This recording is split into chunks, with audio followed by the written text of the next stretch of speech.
నమస్తే అన్న, మీ పేరు? ఏమో దుర్గాప్రసాద్. దుర్గాప్రసాద్ గారు ఏం చేస్తుంటారు సార్? నేను కాంగ్రెస్ పని చేస్తాను. ఓకే సార్, మీరు ఎక్కడ ఉంటారు? మీది ఏ నియోజకవర్గం? మా తారకనగరం. తారకనగర్, విజయవాడ తూర్పు నియోజకవర్గం. అన్న, రాష్ట్రంలో ఎలక్షన్ జరగబోతున్నాయి. మీది విజయవాడ తూర్పు నియోజకవర్గం. ఇక్కడ గద్దె రామ్మోహన్ గారు, అవినాష్ గారు పోటీ చేస్తున్నారు. ఇద్దరులో ఈసారి ఎవరు ఎమ్మెల్యే ఎన్నికైతే మీకు బాగుంటుంది? మా సైకిల్ గద్దె రామ్మోహన్ గారు. ఎందుకని అన్న గద్దె గారు ఎందుకని కావాలి? మాకు మంచి జరిగింది ఆయన కంటే. జగన్ వచ్చాడు, గోళ్ళ కట్టే గేళ్ళు కొట్టాడు. ఏదన్నా అసలు కష్టమైన సొమ్మిదన్నా. ఎక్కడ పడితే అక్కడ రేట్లు, గంజాయిలు ఎక్కువ, పూలు రౌడీజం ఎక్కువ అయిపోయింది. ఎవరి జీవితం ఎవరు కొత్త పని చేసి వచ్చి ఇంటికి వెళ్ళి అన్నం తిని పొనుకుంటే నైట్ పూట వచ్చి ఫోన్ ఎవరు బాధిస్తా. గంజాయి డ్రగ్స్ ఎక్కువైనాయి ఇక్కడ, ఎక్కువ అయిపోయింది. ఈ ప్రభుత్వంలో ఏం మంచి జరగలేదు. ఏం జరగల. ఇదివరకు అన్నా క్యాంటీన్లు ఉన్నాయంట, 5 రూపాయలకి ఇప్పుడు తీసి 5 రూపాయలు అన్నా కండి పెట్టాడు. చంద్రబాబు నాయుడు 5 రూపాయలు అయినా కాండి టయానికి ఆకలికి పెట్టాడు. ఇది ముసలోళ్ళు మొత్తుకోళ్ళు వస్తే ఇది శుభ్రంగా 5 రూపాయలు కానీ కడుపున పెట్టే తిండి తీసి అలాంటివి తీసేస్తే కడుపు నిండిద్ది. ఎట్టా ముసలు ఇప్పుడు మనం ఉంటాం, మనం కాలు చేయబడిపోద్ది, ఆకలి మాట మీద వెళ్తాం.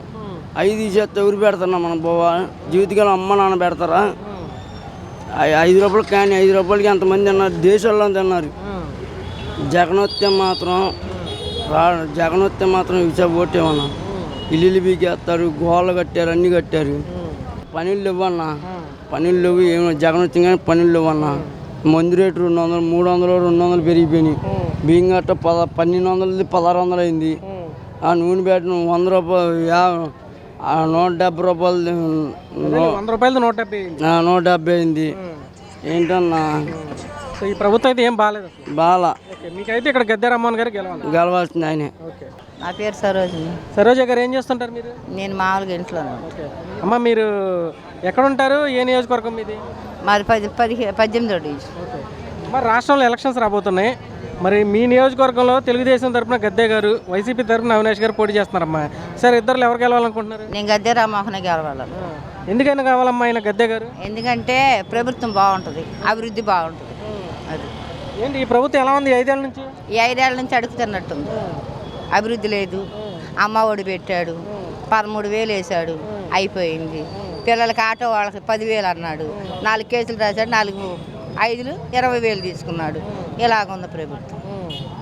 సో అయితే ఈ ప్రభుత్వంలో ఏం లేదు, రూపాయి ఇచ్చి 10 రూపాయలు లాక్కున్నాడు అంతే.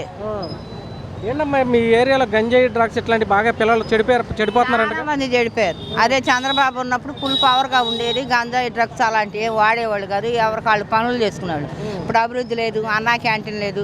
మా బోటు ముసలోళ్ళు బతకడానికి కూడా తినడానికి ఏమీ లేదు. మేమేం పనికి వెళ్తాం? సిప్పలు అరిగిపోయింది. మేమేం పని చేసుకొని తింటాం? ఖాళీగా కూర్చొని తినేవాళ్ళం. ఆ పింఛన్ వచ్చే 3,000 రూపాయలు అవి సాలు. ఇలా 70 రూపాయలు మంచినీళ్ళు 200. ఈ మగోడు పనికి వెళ్తేనేమో 500 తెస్తేనే 200 క్వార్టర్, 100 రూపాయలకి ఇచ్చిడి అయిపోయినాయి. 200కి ఏమొస్తాయి? ఇంటి అద్దె కడతాడా? పేడం పిల్లలే చూసుకుంటాడా? 4 రోజులు ఉంటే పని, 5 రోజులు ఉండదు. ఎక్కడ తెస్తాడు? అప్పులు. ఇప్పుడు అన్నా క్యాంటీన్లు ఉన్నప్పుడు భోజనం చేసేవాళ్ళమ్మా? మేము చేసేవాళ్ళం. 5 రూపాయలు పొద్దున్న టిఫిన్, 5 రూపాయలు మధ్యాహ్నం భోజనం, సాయంత్రం భోజనం. మాకు సరిపోయేది 15 రూపాయలకి. అది 2 మనుషులు అంటే 30 రూపాయలు మొత్తం అయిపోయేది. 30 రూపాయలు ఉంటే మా జీవితాలు తెల్లారిపోయాయి. మాలాంటి వాళ్ళు చాలా మంది ఉన్నారు. ఈ రోజున అన్నం లేక ఎంతమంది ఏడుతున్నారు. మన కరోనా టైంలో అయితే అసలు స్టోర్ బియ్యమే గంజి కాసుకొని తాగాం. మరి బయటికి రాలేము, ఎక్కడికి వెళ్తాం పనులకి? అలా జరిగింది. మాకు చంద్రబాబువే నాయకత్వం కావాలి. అదే అభివృద్ధి బాగుంటుంది. ఇదంతా దొంగల దోపిడీ, ఎవరికి వాళ్ళు దోసుకున్నారు. ఈ 5 ఏళ్ళలో కూడా ఏమి ఫలితం లేదు. అందుకని మేము వద్దనుకుంటున్నాం. ఈసారి సైకిల్నే గెలిపించుకోవాలని మేము కోరుకుంటున్నాం. అంతే. థ్యాంక్ యూ అమ్మ. మీ పేరు పెద్దాయన? వెంకట గారు ఏం చేస్తుంటారు మీరు? నేను వంట పని చేస్తానండి. సరే, ఇప్పుడు ఎలక్షన్స్ రాబోతున్నాయి కదా, రాబోయే ఎన్నికలు ఈసారి ఎవరు గెలవాలనుకుంటున్నారు? జగన్మోహన్ రెడ్డి గారా, చంద్రబాబు గారు? చంద్రబాబు గారు అండి. ఎందుకని? జగన్ గారి ప్రభుత్వం ఎలా ఉంది 5 ఏళ్ళ నుంచి? వేస్ట్ అండి. రక్తం పిండేస్తున్నాడు. రక్తం పిండేసి నిన్ను నన్ను కూడా రేపొద్దున మళ్ళీ ఈడు కానీ వస్తే రక్తం పిండేస్తాడు. ఎందుకని? ఎలా ఉంది 5 ఏళ్ళు మీకు? ఏమండి ఎందుకని అలా అంటున్నారు మీరు? ఏమండి, పామాల ప్యాకెటు జగన్ గారు రాకముందు 55 రూపాయలండి. 120 రూపాయలు చేశాడు. ఇప్పుడు 90 రూపాయలు చేశాడు అండి. మొత్తం అన్నీ కూడా రేట్లు పెంచేసాడు. ప్రతి దానికి వీడికి కమిషన్ కావాలా. రోడ్లు వేసాడా? వేయలేదు కదా. చంద్రబాబు నాయుడు ఇంటర్మినేషన్ అంటే నేను అన్నానని కాదండి, ఆ ప్రభుత్వం గురించి నాకొద్దు. మేము కష్టపడి వస్తున్నాం, పొద్దుమానం కన్నా ట్యాక్స్ కట్టాలిగా. నమస్తే అన్న, మీ పేరు? ఏం లేదు బాబు. యేసుబాబు గారు ఏం చేస్తుంటారు సార్ మీరు? పెయింట్ మేస్త్రినే. ఓకే సార్, మీరు ఉండే ఏరియా పేరేంటండి ఇది? రాణి గారి తోట. ఓకే సార్, రాష్ట్రంలో ఎన్నికలు జరగబోతున్నాయి మరి కొద్ది రోజుల్లో. మీ విజయవాడ తూర్పు నియోజకవర్గంలో ఒక పక్క గద్దె రామ్మోహన్ గారు, మరో పక్క అవినాష్ గారు పోటీ చేస్తున్నారు సార్. ఇద్దరిలో ఎవరు ఎమ్మెల్యే ఎన్నికైతే మీ ప్రాంత అభివృద్ధి బాగుంటుందని మీరు భావిస్తారు? గద్దె గారు. ఓకే, ఎందుకని సార్ గద్దె గారు ఎందుకని గెలవాలనుకుంటున్నారు? ఆయన ఫస్ట్ నుంచి మాకు అన్నీ చేసిన ఆయన.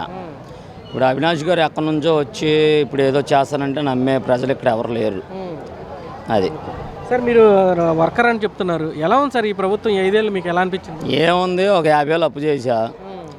అంతకుముందు నా మందు ఖర్చులకి ఒక 5 లక్షలు అయ్యి ఉంటాయి.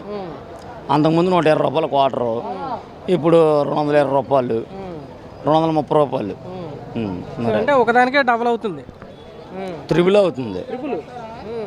నెలగా ఎంత అవుతుంది ఎక్స్ట్రా లెక్కేసుకో. రోజుకి ఎంత అవుతుంది? నేను రోజుకి వచ్చి ఆపు తాగుతా. అంటే 240, దగ్గర దగ్గర 7,000 రూపాయలు అవుతుంది నెలకి. అప్పట్లో అయితే ఎంత అయింది భయ్యా మీకు?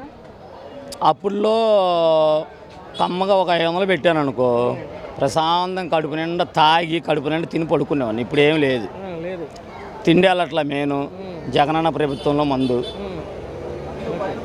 సో ఈ మందు వల్ల అనారోగ్యం పాలవుతున్నారు. అనారోగ్యం ఏంటి, ఆల్రెడీ పోయినాయి, కొట్టేసినాయి, లోపల కొట్టేసినాయి కిడ్నీలు. హాస్పిటల్లో చూపించుకోమన్నారు, చూపించుకోవడం కూడా డబ్బులు లేవు.